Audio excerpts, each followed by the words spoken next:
الحمد لله والصلاة والسلام على رسول الله صلى الله عليه وسلم وعلى آله وأصحابه ومن تبعهم بإحسان إلى يوم الدين. Amatendo amajjuvu omutali yadde obukendeevu ga Allah subhanahu wa ta'ala, tumusaba Allah ow'ekitiibwa asse okusaasira n'emirembe ku ow'ekitiibwa Muhammadin sallallahu alayhi wasallam, gwe tumanyi obulungi teyalekayo kalungi konna okujjako nga yakatulaamira era teyalekayo kabi konna okujjako nga yakatwewaza n'atulagira tubeere nga tukaleka. Nja kuzzaako okulaamira omwoyo gwange n'egyammwe okubanga tutya Allah subhanahu wa ta'ala mu mbeera zonna, fi sirri wal alani, mu kyama ne mu lwatu ne mu mbeera zonna ezisigadde. Wiiki eno nga tutunuulira paati yaffe endala egamba nti min ahsani alqasas, ebimu ku byafaayo ebisinga, nga mu byafaayo bwe tubitunuulira ne tujjamu ekyokuyiga.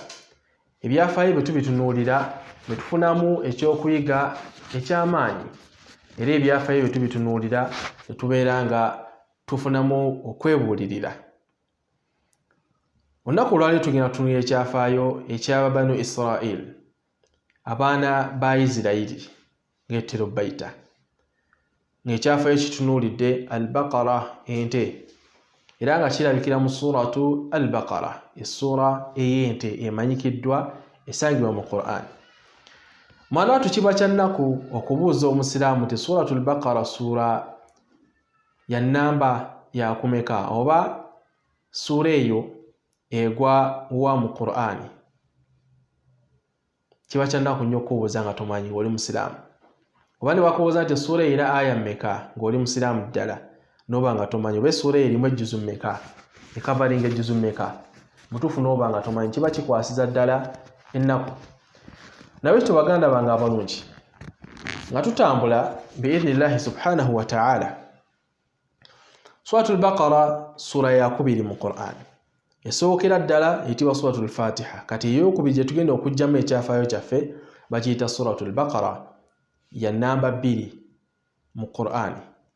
Era essura eyo erina aya 286, 286 eze aya eziri mu suratul Baqara. Era we tuba tubaza ejjuzu ezikavalinga ewa mu sura eyo zirimu ejjuzu 2 n'empapula 4 mu Qur'an y'e Madina, ye bayita suratul Baqara. Ekyafaayo ekyo kyali wakati wa Musa alayhi salatu wassalam n'abaana ba Isirayiri, ng'ekyafaayo ekyo kyagwawo nti baali ku kyalo nga kuliko omusajja omu omukulu akuliridde mu myaka, tuyinza okugamba nti yali muzeeyi ng'emyaka gye mingi, ng'omusajja oyo mugagga, Allah subhanahu wa ta'ala yali yamuggulirawo. Nga bwe tulaba ebihappening ennaku zino mu Uganda ebigwawo, nti abaana balaba taata akuze, taata mugagga, taata tafa, ne basalawo babeere nga beekolera ku nsonga eyo, bamusindikire Allah subhanahu wa ta'ala mu mbeera yaabwe. Ne beerabira nti qadari zonna ziri ku mikono gya Allah subhanahu wa ta'ala. Innama amruhu idha arada shay'an an yaqula lahu kun fayakun. Ye waba yagadde ekintu yalina okyogera nti beera ne kiba. Naye ate weewalanga nnyo Allah subhanahu wa ta'ala okuyisa amuru eyo nga oba okutuusaawo ekintu kyonna nga si kirungi naye nga kiyita ku mikono gyo. Kiba kigeza tubeere beegendereza nnyo mu mbeera zaffe zetuwangaaliramu. Omusajja oyo yattibwa, eyali omugagga era yali omukadde. Bw'amala okuttibwa mu kiro, omulambo gwe ne gusuulibwa ku kkubo. Kati abakeera enkeera baasanga omulambo gw'omuzeeyi nga kuli awo, kuli ku kkubo we bagusudde. Famire ye kwe kutandika okwebuuza, baani abasse, ani yasse muzeeyi waffe? Naye nga ne yasse mwali mubabuuza. Naye lwansonga nti abantu tuba n'ebigendererwa eby'enjawulo. Abantu tuba n'endowooza ez'enjawulo. Gw'oba olowooza ono akulowooleza kino, kumbe akulowooleza kiri. Abatuba okumbi batulowooleza birala, naffe tubalowooza birala. Naye tusaba Allah subhanahu wa ta'ala atuwanjulurize emitima, atuwe okumutya, atuwe n'endowooza ennungi ne okwagaliza eri baganda baffe n'ab'emikwano n'ab'enganda abasigadde. Mugenda maaso n'ekyafaayo ekyo, omusajja omu kwe kugamba bano abafamire mugende mulabe Nabiyullahi Musa alayhi salam, ajja kubeera nga abafunira solution, mumanye ani yasse muzeeyi. Tebaasibamu, baatambula ne bagenda eri Musa alayhi salam. Awo ekyafaayo we kitandikira mu suratul Baqara. Bamala okutuuka ewa Musa alayhi salam, bamugamba munnange nabbi wa Allah, omuntu waffe yattiddwa, naye tukoze tutya, twagala kumanya ani yamusse. Musa alayhi salam bwe yeebuuza ku Allah subhanahu wa ta'ala, yamuddamu n'amugamba nti mu suratul Baqara Allah tugamba a'udhu billahi minash shaitani rrajim wa idh qala Musa liqaumihi inna Allaha ya'murukum an tathbahu baqara. Ebagenda ewa Musa alayhi salam yabaddamu n'abagamba nti abantu bange mmwe ab'ekibiina kyange, inna Allaha ya'murukum an tathbahu baqara, Allah subhanahu wa ta'ala abalagira mubeere nga musala ente. Bwe bawulira ekyo munnange bamugamba nti atattakhidhuna huzwa, owaayi oli mu kutusekerera, otutwala ng'ebyokusaagasaaga, embeera yaffe ogitwala ng'ey'okusaagasaaga ey'okubalaata. Musa alayhi salam yabagamba nti bino bye mbagamba mbijjewa Allah subhanahu wa ta'ala, era yabagamba nti a'udhu billahi an akuna min aljahilin, nekingiriza okuva eri Allah subhanahu wa ta'ala neme kuba mu abo ababuyabuya abatamanyi, kubanga bano aba Isirayiri, abani Israeli, abaana ba Isirayiri baali tebamanyi nti kino ekyokubagamba nti basale ente kyali kiragiro kya Allah subhanahu wa ta'ala. Bagenda mu maaso, bamaze okitegeera nti Allah subhanahu wa ta'ala yabalagiridde oba yabalagidde okuba nga basala ente, abeere nga abagirayo kiki kye beetaaga. Mu byonna ekyafaayo engeri gye kitambulamu olaba kijja kyewuunyisa, engeri Allah subhanahu wa ta'ala gye yahandolingamu ensonga zaabwe. Lwansonga nti Allah subhanahu wa ta'ala huwa a'lam bi shu'uni al-ibad, Allah asinga okumanya embeera zaffe. Kuba bo mu history babanu Israel bo baali bazibu kuva dda, abaana ba Isirayiri baali nga bazibu kuva dda, embeera zaabwe nga nzibu, bawakanyi, bajeemu, baagala bisinga, buli kimu kyonna bwe bityo z'embeera zaabwe. Hata nakati era tubiraba embeera zaabwe ze beeyisaamu n'abalala, buli woosanga kaidi oba enkwe zonna be baliwo. Naye tuli ku kyafaayo kino, tugenda kujjamu ekyokuyiga kyabwe. Allah bagaye musale ente, bagezezaako okugamba nti abasekerera Musa alayhi salam n'abagamba Allah yabalagidde, ne balyoka baddamuko ne bazzaamuko ku bigere emabega ne bakkiriza. Olwamala babeera nga bamugamba nti qaalu, babeera nga bagamba Musa alayhi salam ud'u lana rabbak, beera nga otukoolera Allahwo katondawo, yubayyin lana maahi, abeere nga atunnyonnyola ente eyo yeeriwa. Musa alayhi salam yabeera nga abagamba nti innahu yaqulu, mazima ddala Allah subhanahu wa ta'ala abagamba nti innaha baqaratun la faridun wala bikirun awanun bayna dhalik. Ente eyo Allah subhanahu wa ta'ala gyayagala musale, la faridun, nte si nkadde, wala bikirun, ate si nto, naye awanun bayna dhalik, eri wakati awo, si nkulu si nto, bimaana emyaka gyayo giri awo wakati w'enkulu n'ento. Mu njogera ennyangu ennaku zino twandigambye ente envubuka, si nkadde ate si nto, nvubuka. N'abagamba nti fafaalu ma tu'marun, mukole ebyo Allah subhanahu wa ta'ala byabalagidde okukola. Abasajja bano baali bo babuuza nnyo ebibuuzo, ng'ate tukimanyi bulungi nti okubuuza ebibuuzo ebingi si kirungi. Kuba tunuulira Allah subhanahu wa ta'ala abagambye musale ente, musale ente, kyangu nnyo musale ente, full stop. Nyate nadda mu kubuuza nsale ente efaanana etya, nsale ente nga nzeeyi, nsale ente. Awo step number 1 kitugezaako okujjamu.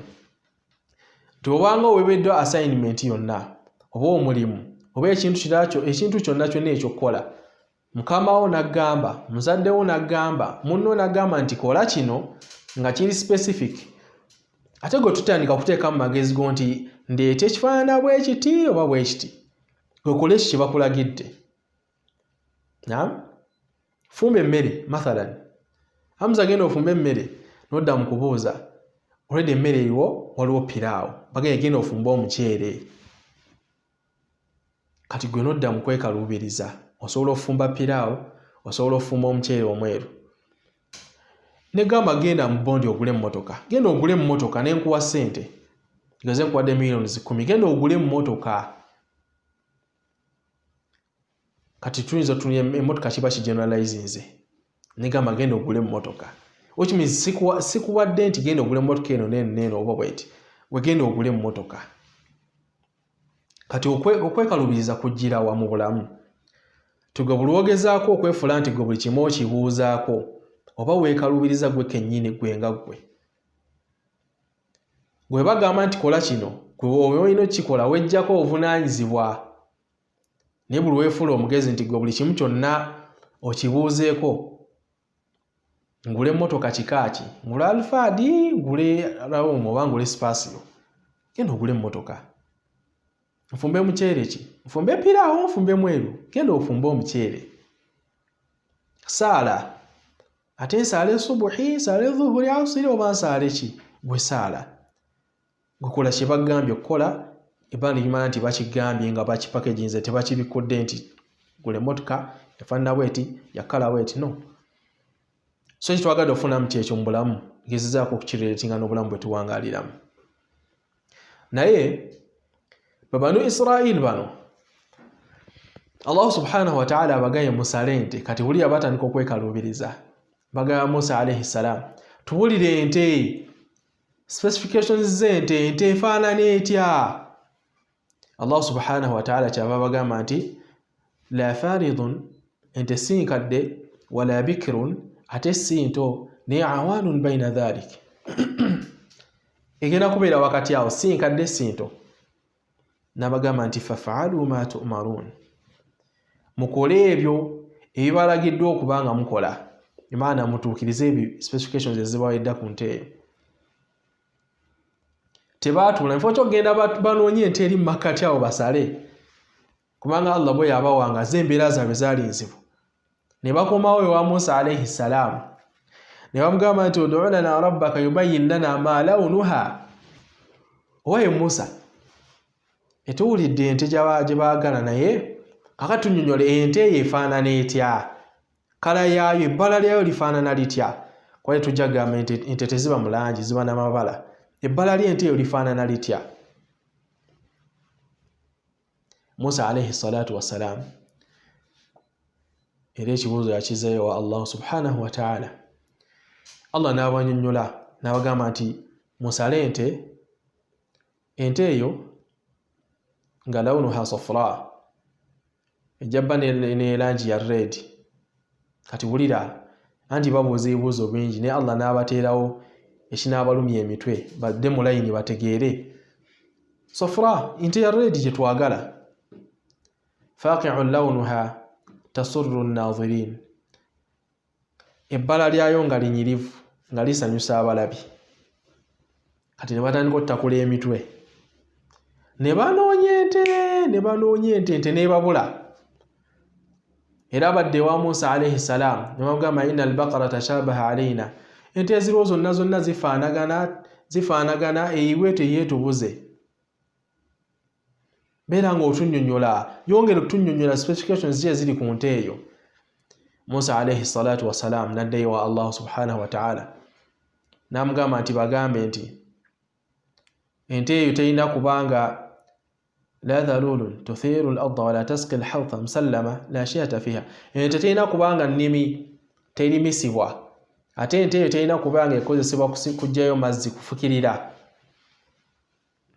Ate ente eyo la shiyata fiha, terina kamogo konna. Kati babeera nga wadde ne bamugamba nti qalu ana ji'ta bil haqq, leero oleze n'amazima. Ne baddayo ne batunulamu, naye ente eyo yali yeekwese. Tujja gamba nti yali yeekwese, maana omusajja yali agirina yali munda eyo, nga mwana agamba nti ente tuginoonyeza mu Kampala ng'omusajja alina ente ali Masaka. Omusajja oyo yali agondera nnyo bakadde be ng'era mutya wa Allah ye bambi. Basanga ente eyo ne bamwogereza eyo ku faamu ye gye baali n'agaana ogibaguza paka we bamukonvinsinga ne bategeeragana ng'ente eyo bagenda kugigula obugagga obuzito nti eddiba ly'ente obuzito bw'ente obwo bwennyini obuzito bw'ente babugerageranyamu ne zaabu emirundi 10. Olengera kathratul mas'ala okubuuza ebibuuzo ebingi ebitalina mugaso gye bibasudde kubera nga bavaamu gold omungi bwatyo kilo za gold ennyingi bwezityo ne bakkiriziganya ne basasula emirundi 10 eza zaabu awewuka mu nte eyo ne babeera nga bagitwala era fadhabahuha ne babeera nga bagisala. Mu kusala ente ebamala ogisala bulungi ente Allah subhanahu wa ta'ala atugamba qulna dhalbuhu bi ba'dha ku nnyama gye basala Allah subhanahu wa ta'ala yabagamba nti mugikubeko ku mayiti eyo ennyama eyo gikwate ogikube ku mayiti. Ebagikubako Allah subhanahu wa ta'ala yazukusa omufu oyo n'ayogera naye tuddako emabega ffe tuba tulina okumanya nti ani yali yatta mu kusooka. Yali mathalan nze nina muganda wange Hamza batabani be nga bwenfeera basika ku maali yange bagenda basifa ne bagamba katumutte omu n'agamba katumutte tusobole osika obwavu bututta era n'akikola n'atuukiriza omukolo gw'okunzita. Kati abatta omusajja oyo yali omu ku baana ba muganda we eyamutta era ebakuba ku mayiti bwe yayimuka yasongamu ti fulaani oyo yanzise naye wanzitidde ki naddawo. Tujjamu ebyokuyiga bingi mu kyafaayo ekyo haiva maki kibadde kifunda. Tujjamu ebyokuyiga bingi mu kyafaayo ekyo yadde kibadde kifundafunda.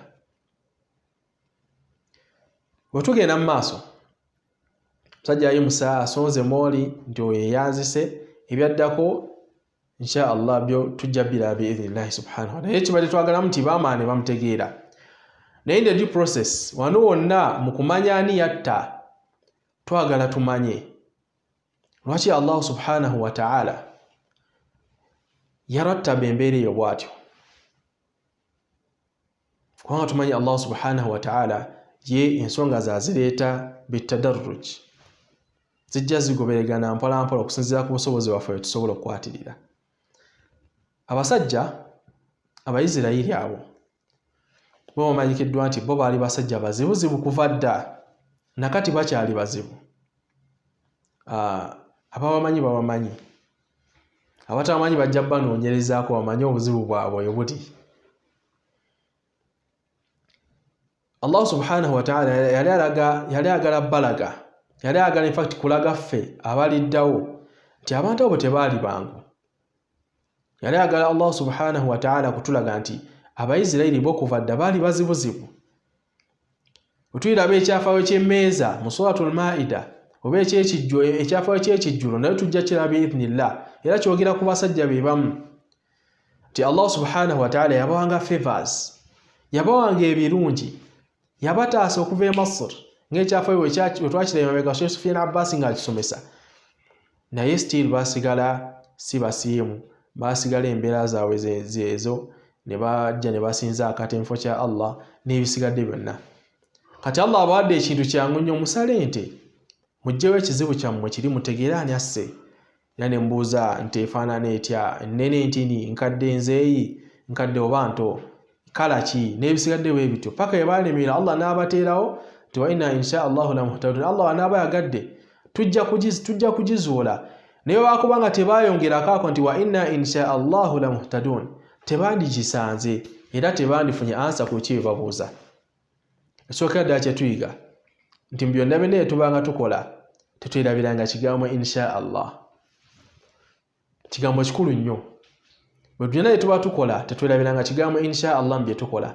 Baba kulekererayo kugamba nti wa inna insha Allah, era naffe Allah anaaba yagadde ajja kutulungamya tiyandibalungamizza ku nte eyo. Bandisigadde bakyalina answers paka kati nga beebuuza ani yatta omuzeeyi. Naye bwe baakikola ne baayogera ekigambo ekyo, Allah subhanahu wa ta'ala yabateerawo embeera. So mu bulamu bwaffe obwa bulijjo bwe tuwangaaliramu, ekigambo ekyo tukyekwateko. Kigambo ekitini tekizitowa, tekitwala na seconds ziwera 5 okukyogera insha Allah. Seconds 2 ng'ozimaze. Ekigambo nga kiyiseewo nga Allah subhanahu wa ta'ala akolera entegeka enzijuvu eri ttaamu. Ekyo kituyigamu ekisooka. Ekyokubiri, tutegeere enkwe z'abaana abasajja Abayisirayiri kuva dda zo zaalingawo. Baalinga abasajja bajeeyo mu history waabwe y'oyo ajje n'alabikira mu Qur'ani emirundi n'emirundi giddingana. So kiba kirungi nnyo n'omanya history y'abantu abaatusookawo bajjajja baabwe ate nga nabo we bali nabo nga bazibuzibu. N'ekisemberayo ddala kye tuyigamu, tulekerawo obuuza ng'ebibuuzo ebitagasa. Bw'olaba ng'ekibuuzo ng'oli akuwadde ekintu nga kiri open, ate tutandika kutematema ku slicing oyingire deep munda ate kino.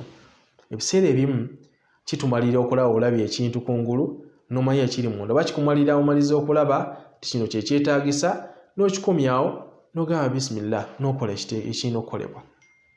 Naye bwe tugamba nti nze ndi mugezi kambuuze kino na kino na kino, tufundikira ate tukoze ensobi, tufundikira tutomedde, tufundikira twekaluubiriza embeera, tufundikira twesiba emiguwa. Naye nga maadhalika tusobola okuba nga tutereeza embeera mu kuba nti olaba ebintu mu mbeera etegeerekeka. So tujjamu mu nasaih Qur'aniya nti ebintu ebimu Qur'an byetubuulira mu byafaayo ebyo nti Allah subhanahu wa ta'ala ye yamanyi ebyayita, amanyi ebiriwo era yamanyi n'ebirijja mu maaso. So tubeere nga twekwata ku kusoma Qur'an eno, tubeere nga tusoma qisas al-Qur'aniya, ebimu ku byafaayo ebirabikira mu Qur'ani kuba bingi nnyo. Naye buli bw'obisoma ofunamu okutya Allah subhanahu wa ta'ala, ofunamu okuyiga, obwongo bugaziwa, tosigala kyekimu. Naye bwe tunaabira ku firimu zokka, tubeera ku buzannyo bwokka ng'etera obwagala. Ddala baganda baffe bannyinaze baagala nnyo obuzannyo obeera ku TV, naye maadhalika tebafunamu kintu kyonna.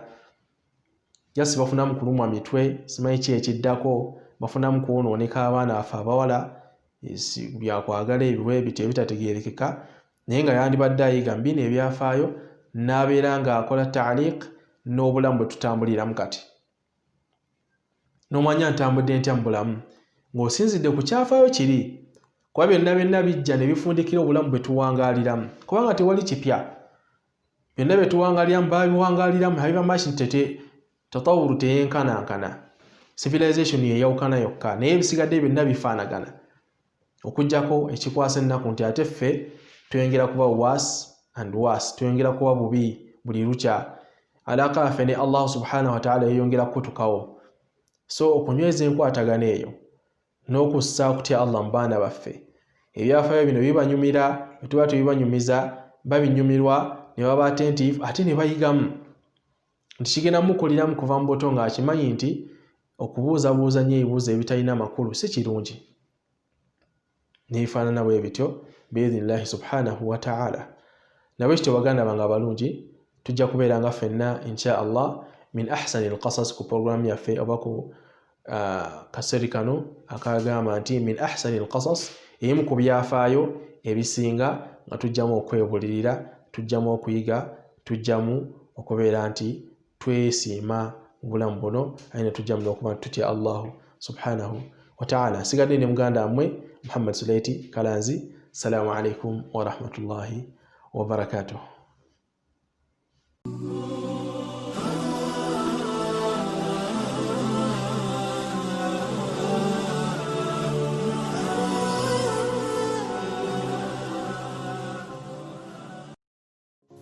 Ku Ali Sports Center bakafulu mu kukutuusaako ebyemizannyo eby'ebika byonna nga engatto z'omupiira ezi-original, jerseys, sandals, bags, kit bags, gym bags n'ebisigadde byonna.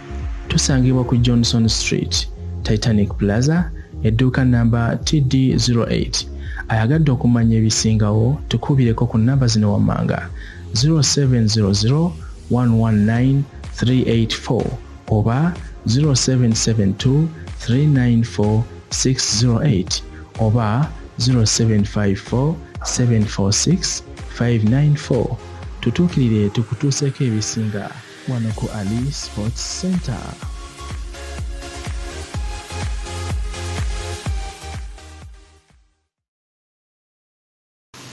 Assalamu alaikum wa rahmatullahi wa barakatuh. Alhamdulillahi wa sallallahu ala rasulillahi sallallahu alayhi wa sallam. Wa ba'du. Owekitiibwa tumutendereza Allah subhanahu wa ta'ala nitumusaba berenga sokusasira kwe nebinga ku nabbi Muhammadi sallallahu alayhi wa sallam. Mbakutira okubeera nga tutya owekitiibwa Allah subhanahu wa ta'ala. Tuli ku min ahsanil qasas, mu bimu ku byafaayo ebisinga okubeera nga bituufu era nga birungi. Ng'owekitiibwa Allah subhanahu wa ta'ala bw'atugamba mu Qur'ani ekitiibwa, nahnu naqussu alayka ahsanal qasas bima awhayna ilayk ila akhiril aya. Allah subhanahu wa ta'ala tugamba nahnu naqussu, mazima ddala ffe tukunyumiza ebyafaayo ebisinga okubeera ebirungi ate nga bituufu mu ebyo ebyabeera nga byabeerawo mu kusooka newankubadde nga tewaliiwo. Olunaku olwaliro biidhinihi ta'ala tugenda kutambulirwa ku mulamu ogugamba nti al-mazlum alladhi nasarahu adh-dhalim, oyo eyali azaamaanyizibwa ate n'ataasibwa omulyazaamaanya. Era nga kiri ku wekitiibwa nabiyullahi Yusuf alayhi salam, nabbi wa Allah subhanahu wa ta'ala Yusuf. Allah subhanahu wa ta'ala beerenga amusiima, mwana wattu yali azaamaanyizibwa naye ate era mu mbeera y'emu obujulizi obwamutaasa bwava eri oyo yennyini nannyini kubeera nga amulyazaamaanya. Tukimanyi bulungi nabbi Yusuf alayhi salam y'omu ku batabani ba nabiyullahi Yaqub alayhi salam, era yali Allah subhanahu wa ta'ala yatuuka n'okubeera nga atuumibwa n'essula nnamba mu Qur'an, suratu Yusuf, nga Allah subhanahu wa ta'ala atunyumiza mu bimu ku byamutuukako. Nabbi Yusuf alayhi salam yabeera nga azaalibwa mu famire ey'abaana abangi, era mu mbeera y'emu tufuna Allah subhanahu wa ta'ala yatuuka n'okugamba nti la taqsusu ru'yaka ala ikhwatika fayakidu laka kaida, nga taata wa mugamba nti Yusuf togezaako n'obeera ng'onyumiza ku baganda bo ekyo ky'ofunye oba ekirungi ky'oloose, bayinza okubeera nga bakukolera enkwe, lwa nsonga shaitaani yankwe nnyo eri buli mwana Adamu oba mulabe wa mwana Adamu olwatu. Nabbi Yusufu alayhi salam n'abeera nga yatambulira mu bulamu ng'ayagalwa nnyo taata we, n'ayagalwa nnyo bazadde be, ne batuuka n'okubeera nga baganda be bamukwatibwako ensaalwa nga bwe kiri ku buli mutonde yenna. Tusaba Allah subhanahu wa ta'ala abeere nga atutaasa ensaalwa. Nabiyullahi Yusuf era baganda be bennyini mu bufunze batuuka n'okubeera nga bamusuula mu luzzi. Abasajja bannamalungu abatunda abaddu slaves ne babeera nga bamulonda, ne babeera nga bamutwala ne bamutunda. Allah subhanahu wa ta'ala tuuka n'okugamba nti washarawuhu bithamanin bakhsin qalila, batuuka bwe baali bamutunda ku lower price, bamutundanga obusente butono nnyo nga tebuli valuable kubeera ng'omuntu atundibwa. However much teriyo value yonna eri equivalent kubeera ng'omuntu atundibwa. Naye nabiyullahi Yusuf n'abeera nga atundibwa, n'atandika okubeera nga akola ng'omuddu oba slave mu maka g'obwakabaka obumu e Masiri. Era mu mbeera eyo mu bufunze, omu oba omukyala w'omu ku bakulu abaali mu buyinza mu kaseera ako olwansonga nabiyullahi Yusuf yali musajja nga Allah subhanahu wa ta'ala yamuwunda, kubanga okumanya Allah ali yamuwunda omukyalo oyo olw'embeera yali etuuseewo ayita banne babeerenga bawitnessinga, babeerenga balaba naye omukyala kye yabaddeko, bwe bamulabako ne bagamba nti ma hadha bashara falamma ra'aynahu bamala okulaba bati Yusufu alayhi salam qulna abakyala bagamba nti ma hadha bashara, oyo si mwana Adamu, oyo si muntu, in huwa illa malakun karim, oyo malayika namba. Lidhalika nabeera nga Allah subhanahu wa ta'ala omukyalo oyo yabeera nga atuuka mu mbeera n'ayagala abeereko naye mu mbeera ez'obufumbo, naye ow'ekitiibwa Allah subhanahu wa ta'ala nabeera nga yataasa nabiyullahi Yusuf. Era Allah subhanahu wa ta'ala agamba nti lawla ra'a burhana rabbi, era naye Yusuf Allah yamutaasa butaasa kuba omukyala yali mukyala ate nga ne Yusufu naye mwana Adamu muntu, niye ow'ekitiibwa Allah subhanahu wa ta'ala nabeera nga yamutaasa nga bwe kiri ye Allah subhanahu wa ta'ala ataasanga abaddu be naddala bannabbi bo kanu ma'asumuuna, baali bataasibwa okuva eri amazambi nga bo tebakola mazambi. Lidhalika nabiyullahi Yusufu alayhi salam nabeera nga omukyala ensonyi nazifuula obusungu olw'okuba yagala okuba ne nabbi, wankuba era kimanyi nti nno nabbi yayagala okubeera naye nekitasoboka, ne bagenda mu kooti, omusango ne gubeera nga gwasinga Yusufu alayhi salam, era nabeera nga yasibibwa nga Allah subhanahu wa ta'ala bwe yatugamba nti falabitha fi sijini bid'a sinin, yabeera nga amala mu kkomera emyaka egiwererako ddala, olwo okutuusa Allah subhanahu wa ta'ala we yabeera nga aleeta okutaasa kwe eri nabiyullahi Yusuf. Mu mbeera eyo kuba Yusufu alayhi salam yasibibwa n'abavubuka abalala baali babiri, era ne baloota bonna n'abavuunulira ebirooto. Omu yamugamba nti nze naloose nga neetisse omugaati, ebyo ebiri mu gulyamu, n'amugamba nze naloose asuru khamura, nga nsogolera mukama wange akabisi. Nabeera nga bavuunulira ebirooto. We twagala wewa nabiyullahi Yusufu alayhi salam kyeyava agamba omu ku abo eyali aloose nga oba oliawo ajja kubeera nga awo nabeere nga ateebwa addeyo ewaka, n'amugamba nti wotuuka ewa mukamawo beera ng'onjogerako. Allah subhanahu wa ta'ala agamba nti fa ansaahu shaytaani nebeera nga emwerabiza dhikru rabbi, okubeera nga asabawo ekitiibwa Allah subhanahu wa ta'ala kyekyamumazisa mu kkomera eryo ebbanga eryagerekwa. Allah yali yamuteekateekako kubeera nga amalayo. Al muhimu wal ahamu, kyetwagalamu kyekiriwa nabiyullahi Yusufu yabeerayo mu kkomera mpaka omwami oyo bwe yatuuka nga ate kabaka yeetaaga okubeera nga avvuunulirwa ekirooto. Ekirooto ekyo n'abagamba nti nze nina omwami gwe mmanyi naye ali mu kifo bwe kiti na bwe kiti, munzikirize mbeere nga ngenda mubuuze. Nabiyullahi Yusuf omusajja ono amala okujja, wallahi teyamunenya nti lwaki tewanjogerako eri mukamawo ne banzija mu kkomera, wabula yamuvuunira buvuunulizi kirooto kye, n'abeera nga azzaayo amawulire. Allah subhanahu wa ta'ala n'abeera nga eyo naye agifuula ezimu ku nsonga ezaali zigenda okubeera nga zitaasa nabiyullahi Yusuf alayhi salam. Era n'abeera nga omusajja oyo yazzaayo amawulire ne bagafuna, ne bagamba kuba Allah subhanahu wa ta'ala tugamba nti waqala almalaku tuni bihi, kabaka n'agamba nti omusajja mubeere nga mumundeetera, mbeere nga mmanya biki byayogera, abeere nga nyinyonnyola. Era n'abeera nga bwe bamuyita mu kkomera gye yali ali n'abagamba nti nze sigenda kuva mu kkomera okutuusa nga mmaze okubeera nga nkiriyalinga ekyo ekyansibisa. Unzur, beera ng'otunuulira obugumiikiriza bw'abannabbi, oba kubeera gwe nga bakunonye mu kkomera gy'omaze emyaka egisukka myaka 7, osobola okugamba nti nno nsooka kumanya nsonga ki yansibisa, oba odduka buddusi.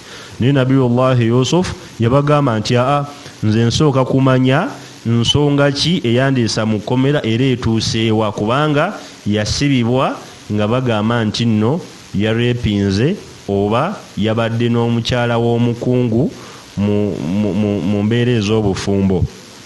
N'abeera nga bajja abakyala ne bajja wonna ne bajulira ne bagamba nti ife ne twalaba Yusufu alayhi salam tetwamulowolezaako kibi kyonna okuggyako okubeera nga tumulowooleza birungi byereere byokka. Lidhalika nabiyullahi Yusuf alayhi salam n'abeera nga ateekeddwa mu nteekateekwa z'okubeera nga afulumizibwa ekkomera. Tujja kubeera nga twongerako insha Allah.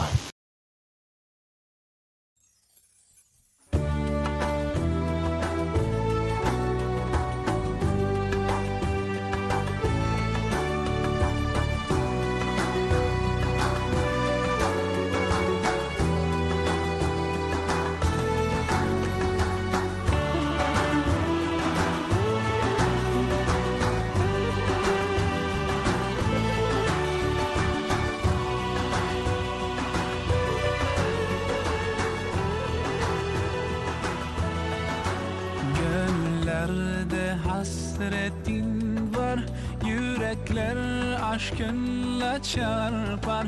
Sensiz dünya bizlere dar. Selam sana ey kutlu yar. With submission, faith and patience, you conveyed the noble message. Brought us light through your guidance. Peace be upon you, my beloved. Ya Habibi, Ya Muhammad, Ya Nabi, salam alayka. Ya Rasul, salam alayka. Ya Habib, salam alayka. Salawatullah alayka, Ya Nabi. Naam, nga tugenda mu maaso ne nabiyullahi Yusuf alayhi salam, tugambye mu mbeera eyo yabeera nga bamuyita abeere nga afulumizibwa ekkomera oluvannyuma lwa kabaka okulagira okubeera nga bamumutwalira, kubanga tukireeta in short form, tukireeta mu bufunze naye nga kigazi. Oweekitiibwa Yusufu alayhi salam n'abeera nga abayita n'abagamba nti yali nsonga ki eyandeetera okubeera nga nsibibwa lino n'ebbanga, naye nga mwana wattu oba kubeera gwe wanditambudde butambuzi n'ogenda. Awo omukyala kyeyava ajja n'abagamba nti nno Allah subhanahu wa ta'ala tugamba nti qalat al-ana hasal haqqu. Omukyajja n'agamba nti obudde buno ngenda kubeera nga njogera amaki, njogera amazima. Ana rawattuhu an nafsihi, omwami oyo yenze yali yamwegwanyiza wabula si ye yali aneegwanyiza, era omwami oyo yali kuki, yali ku mazima, kuba wali wonna obujulizi wajja nabeera nga bawa obujulizi. N'olwokuba nti omwana Adamu bw'abanga yali mu bufuzi oba nga yali mu bukulembeze asigala afuna feva y'okuba nti no yalina amaanyi. Mu mbeera eyo n'abeera nga yakola ki, yabeera nga ateebwa ng'amaze okunnyonnyolwa ensonga yali emusibiza era okuba nti yali teriiwo. N'omukyala n'abeera nga yakonfiisinga n'agamba nti munnange gwali gusinga nze. Nabiyullahi Yusuf alayhi salam, awo nno Allah subhanahu wa ta'ala kyagamba nti oba sayaj'alu Allah ba'da usri yusra aw fa inna ma'al usri yusra, buli luvannyuma lw'obuzibu wabeerawo obwangu, oba ewali obuzibu Allah subhanahu wa ta'ala mubeera yemu abeera ataddewo obwangu. N'abeera nga ayitibwa kabaka, kabaka n'abeera nga amuyita n'ayogera naye n'amuvuunulira ekirooto. Awo nno Allah subhanahu wa ta'ala ali mu kuggwirawo Yusufu alayhi salam n'amugamba nti yali agendamu abuwanika era yabeera nga abufuna, ate naye n'abeera nga yeejulirako n'agamba nti nze nno mwana wattu mu bintu binene ebyokuwanika ndi kafulu era mbiyinako nnyo obumalirivu. N'abeera nga yaweebwa obukulembeze bw'okubeera nga yali ku mawanika g'emmere oba ne finance y'ensi. Mu mbeera eyo jjukira nti nabiyullahi yusufu alayhi salam okutuuka eyo e Masiri gye yali asuuliddwa mu luzzi n'aggyibwamu abasajja nga baganda be bennyini baazaalibwa nabo mu taata be bamusuddemu, n'aggyibwamu n'abeera nga atundibwa e Masiri nga teri n'omu amanyi gy'ali, nga ne Yaqubu alayhi salam akaaba to the extent yatuuka n'okubeera ng'aziba amaaso olw'okwagala kwe yali ayagala nnyo engeri gy'ayagalamu mutabani we Yusufu alayhi salam, naye n'abeera nga eno Allah subhanahu wa ta'ala n'abeera nga yamuwa obukulembeze, n'atandika okubeera nga anoonya abooluganda.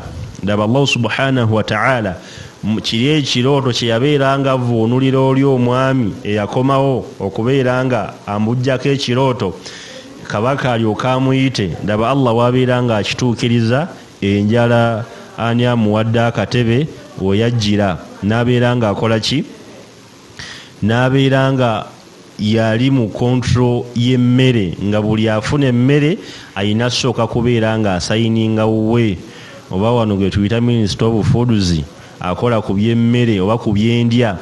Era omwana wattu Allah subhanahu wa ta'ala mwe yaleetera baganda be bali abaamulyaza amaanya ne babeera nga baamusuula mu kinnya, ekinnya ekyo mwe baamujja okumutunda e Masiri. Mu mbeera eyo nabiyullahi yusufu alayhi salam Allah subhanahu wa ta'ala tugamba nti baganda ye bajja fa'arafahum, ye nabi Yusufu n'abategeera nti abo bakulu bange ne bato bange, naye ate nga bo tebasobola kumulikugonayizinga nti yoyo lwaki bamusuula mu kinnya ng'ali muto, ate mu kaseera ako yali akuze.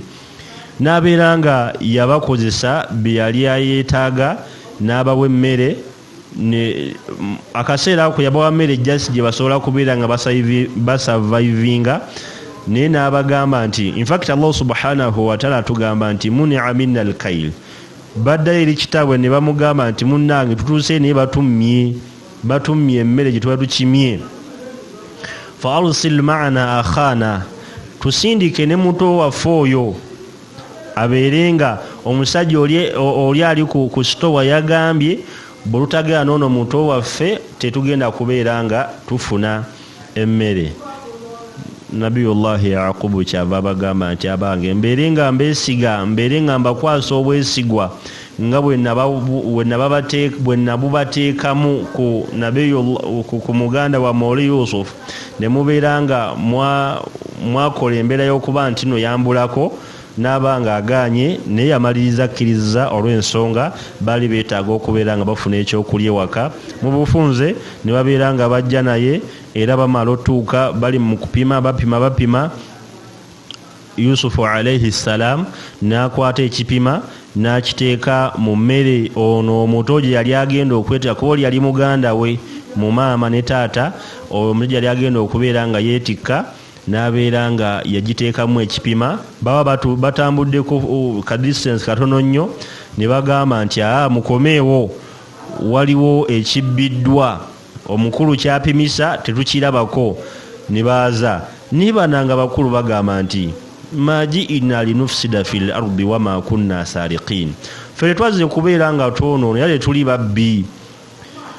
Kyava babuuza nti ate singa kizuulibwa nti mumwe wali wabbye, n'amugamba nti ajja kubeera ng'aweebwa empeera yoya, empeerwa omwana Adamu yenna abeera bye gy'alina okubeera ng'aweebwa. Era ne Allah subhanahu wa ta'ala agamba nti fabadaa biawiyatihim qabila wi'ai akhihi. Owekitiibwa Yusufu alayhi salam yakozesa obwongo baada Allah, yatandikira ku byombo oba ku bye baali basituliramu emmere bali bakulu be, qabila wi'ai akhihi, nga tanaba kubeera nga akebera oba akyekinga ku kinene ekya omwana gwe yali ayagala okubeera nga asiga naye muganda we. Ne babeera nga bakisangamu, bamala okisangamu ne bamugamba nti tetwewuunyiza kubeera nga abadde abbye, iyasiriqu faqad saraka akhun lahu min qabli, already ne muto we yali yabbako dda nga akyali muto nga bategeezaamu Yusufu alayhi salaam. Ye Yusufu n'abeera nga asirika lwa nsonga bo baali tebamanyi oba nti gwe boogerako ate ye muganda we yennyini. Mu mbeera eyo n'abeera nga yasiga ne baddayo eri taata ne bamugamba nti owaaye n'omwana yaye bamusigazza. Mukulu waab'omu n'abagamba nze sijja kubeera nga nzirayo okutuusa nga Allah subhanahu wa ta'ala ataddewo embeera endala. Mu bufunze Nabiyullahi n'abeera nga asigaza muganda we, era Allah subhanahu wa ta'ala yagamba nti narfa'u darajati ma nasha. Allah subhanahu wa ta'ala asitula amadalo ogwaba yagadde. Yusufu ki eyandibadde asigaza muto we mu lubiri authority tajirina n'olwokuba nti Allah subhanahu wa ta'ala asitula amadaala n'abeera nga yamusitula nga alina ne authority esigaza oyo gwaba yeetaaze wonna waabeera ali. N'abeera nga bagenda ne baddayo ne bamunnyonnyola ate taata wa Yusufu n'abeera nga addamu butoga kaaba amaziga. Naye ono muto we kyava bamala okutuuka n'amugamba nti ana akhuuka, nze ndi muganda wo, tobaako na kutya konna yenze muganda wo Yusufu, era bw'osigala wano ogenda bbanga oli mikono emituufu egitagenda kubeera nga gikulumya. Ne muto waabwe n'abeera nga yaguma, oba muto wa Yusufu alayhi salaam n'abeera nga yaguma, ne babeera bonna mpaka Allah subhanahu wa ta'ala ate lwe yabeera nga aleeta embeera nga ate balina okubeera nga baddayo eri kitaabwe, kubanga ye taata waabwe yabeerangawo ng'abagamba nti inni la ajidu riha Yusuf. Olunaku Yusufu alayhi salaam lwe yali agenda okubeera ng'akomawo, kubanga baakomawo era okulona emmere, n'abasanga n'abeeyanjulira n'abannyonnyola buli kimu, kyava abakwasa ekkanzu n'abagamba nti mukwate ekkanzu eno, bwe mutuuka ewaka mubeere nga mugiteeka mu maaso ga taata, oba mubeere nga mugimuteeka mu maaso, ajja kubeera nga alaba. Era ne batuukayo ne mu processi nga bagenda, Nabiyullahi Yaqubu yagamba nti inni la ajidu riha Yusuf. Tujja kubeera nga tukoma tutandikiraawo insha Allah. Ku Ali Sports Center bakafulumu kukutuusaako ebyemizannyo eby'ebika byonna nga engato z'omupiira ez'original, jerseys, sandals, bags, kit bags, gym bags n'ebisigadde byonna. Tusangibwa ku Johnson Street, Titanic Plaza, edduuka namba TD08. Ayagadde okumanya ebisingawo tukubireko ku namba zino wammanga 0700 119 384 oba 0772 394 608 oba 0754 746 594. Tutuukirire tukutuuseeko ebisinga wano ku Ali Sports Center.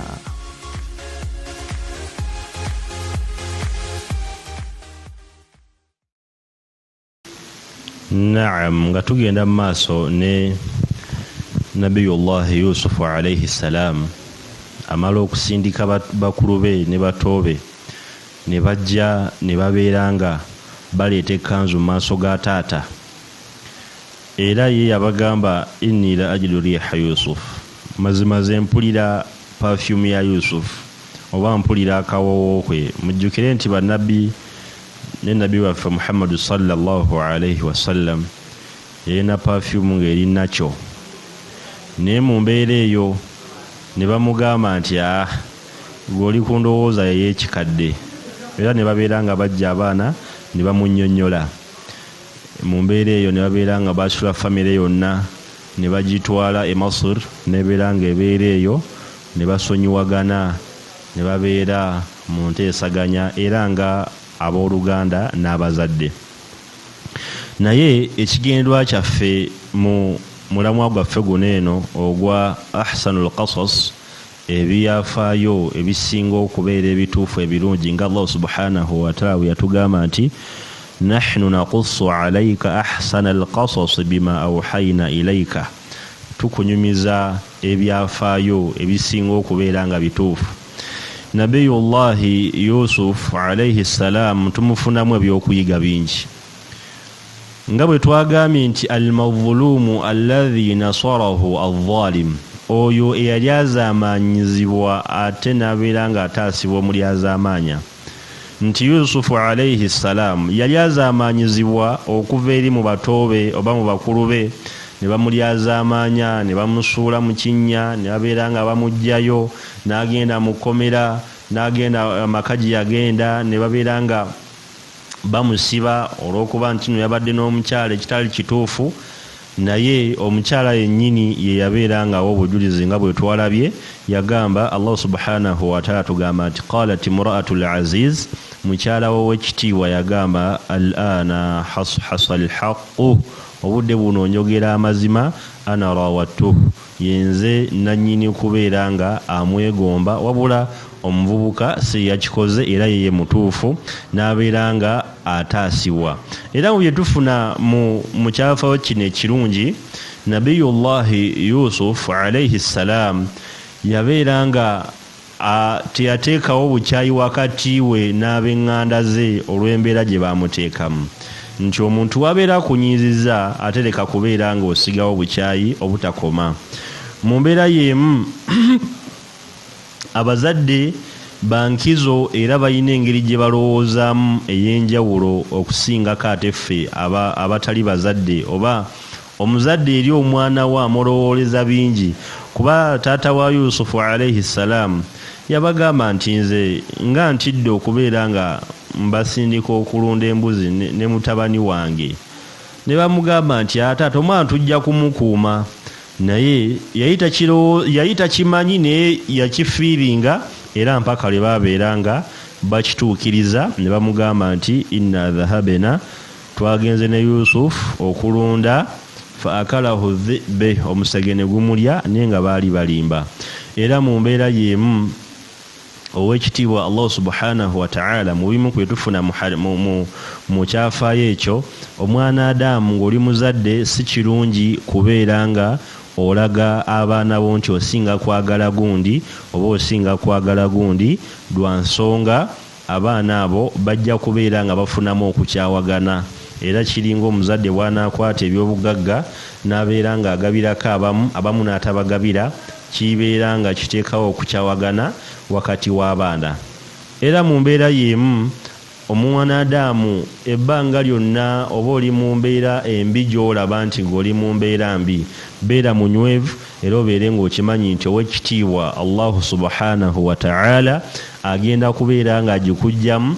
ate n'essanyu ery'amaanyi kubanga tunuulira nabiyullahi yusufu alayhi salam bamala baganda be okubeera nga bamusudde mu mazzi oba mu kidiba ne babeera nga bamugjayo ne bamutunda n'akola nga slave kuba tugamba slave y'omuntu nga ye property ne bw'ogamba okumutunda omutunda ku ssente z'oyagala ewatali kaluubirizibwa ky'oyagala kyalina okubeera ng'akola Allah n'abeera nga takoma kubeera slave n'abeera nga ataasibwa mu kkomera kwegamba buzibu ku buzibu ye slave talina abantu betamanyi gye bali n'agattako n'okubeera ng'asibiddwa mu kkomera obona buzibu naye ow'ekitiibwa Allah subhanahu wa ta'ala ate yamaliriza ye gwafudde omukulembeze w'e Masiri kitegeeza yonna embeera gy'olimu toteekeddwa kubeera nga onakuwala kulowooza nti nno gwe tusobola kubeera nga ogivaamu teriyo mbeera wa kitiibwa Allah subhanahu wa ta'ala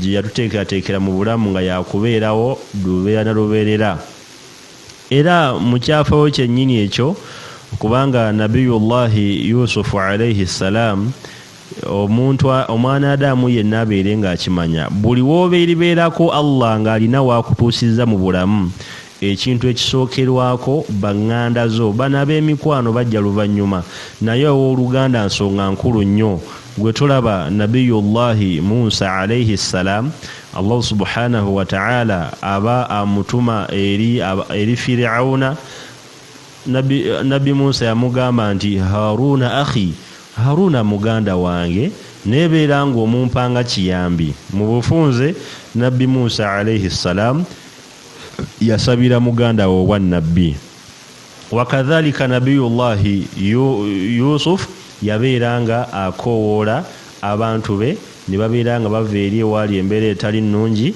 oba tugambe n'abajja mu kyalo n'abeera nga abateeka mu kibuga kuba ye yali akulira amawanika ag'ebyemmere oba aga buli kimu. Lidhalika olina obbeerawo ng'okimanyi nti fa innama ba'da usri yusra, era fa innama al usri yusra, buli luvannyuma lw'obuzibu wabeerawo obwangu, ate buli wabeerawo obuzibu wabeerawo Allah aba ataddewo obwangu. Tolina kubeera ng'onakuwala wadde okubeera nga weenakuwaza mu mbeera yonna yonna gy'obeera olimu. Allah subhanahu wa ta'ala ow'ekitiibwa, era mu bimu ku bye tufuna mu kyafaayo ekyo nti waliyo ebirooto oba ebirooto bibeera by'amazima ng'owekitiibwa nabbi waffe Muhammadi sallallahu alayhi wasallam bwe yatugamba. Yali yogera ku bubaka, kubanga obubaka bwajja nga Jibrilu alayhi salatu wassalamu ebeera ebuleese, oba Allah n'abeera ng'awa okutegeera okunjaba nabbi Muhammad sallallahu alayhi wasallama, n'embeera endala y'ey'okubeera nti nno nabbi yalootanga, era nabbi kyeyabeeranga aloose gaabeeranga mazima. Ndowooza bemujjukira ku Laylatul Qadri ku kiro ekyo ow'ekitiibwa nabbi Muhammad sallallahu alayhi wasallam yaloota nga enkuba yatonnye n'agivunamu bulabula, but mu mbeera eyo bwe yali asala subuhi n'abeera nga kyennyininyini kye yaloose ne kibeera nga kyatuukirira. Wakadhalika nabiyullahi Yusuf yaloota kuba yagamba taata we n'amugamba nti inni ra'aytu 11 kawkaba, bwe nabadde mu kiro nga neebase nalabye emunyenye 11 wa shams n'omwezi wal qamar n'enjuba, wa shams n'enjuba wal qamar n'omwezi, ra'aytuhum li sajidin, nabirabye nga binvunnamidde. Era ku nkomerero bonna baganda be bonna 11 ne maama we ne taata we babeeranga bamusaamu ekitiibwa olw'ekyo ekyo kye yakola kye yaloota. Era yamaliriza agamba taata we n'amugamba nti hadha ta'wilu ru'yaya min qabl qad ja'alaha rabbi haqqan, kyekino ekyolulala kyewanzivuunulira bifo wayiseewo akabanga, ow'ekitiibwa Allah subhanahu wa ta'ala akifudde nga kyamazima. Lidhalika olina okubeera n'essuubi, olina okubeera n'ebirooto, toyigina walinga birooto ate togenda eri balaguzi kubeera nga bakulooto wala, bal olina okubeera nga olina essuubi singa ekintu kijja nga kirungi, singa ekintu kijja nga Allah subhanahu wa ta'ala akikutedde mu bulamu. Yoyo nabiyullahi Yusuf min ahsanil qasas, mu bimu ku byafaayo ebisinga okubeera ebirungi nga kibadde kigamba nti nno al-mazlum alladhi nasarahu adh-dhalim, oyo yali azaamaanyizibwa n'ataasibwa omuli azaamaanya, wa huwa nabiyullahi Yusuf alayhi ssalam. Wassalamu alaykum wa rahmatullahi wa barakatuh.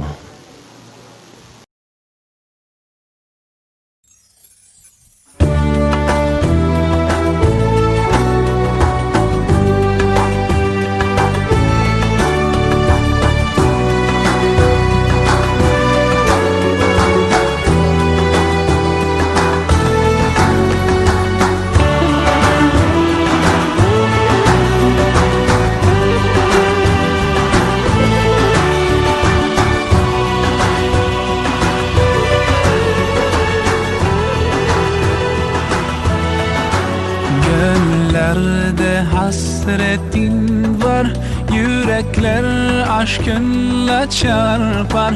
Sensiz dünya bizlere dar. Selam sana ey kutlu yar. With submission, faith and patience, you conveyed the noble message, brought us light through your guidance.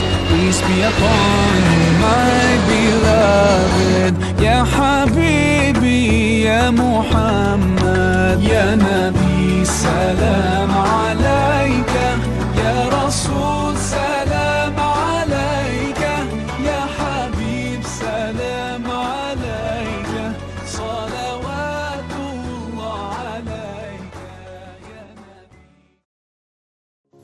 Ku Ali Sports Center bakafulu mu kukutuusaako ebyemizannyo eby'ebika byonna nga engatto z'omupiira ez'original, jerseys, sandals, bags, kit bags, gym bags n'ebisigadde byonna. Tusangibwa ku Johnson Street, Titanic Plaza, edduuka namba TD08. Ayagadde okumanya ebisingawo tukubireko ku namba zino wammanga 0700 119 384 oba 0772 394 608 oba 0754 746 594. Tutuukirire tukutuuseeko ebisinga wano ku Ali Sports Center.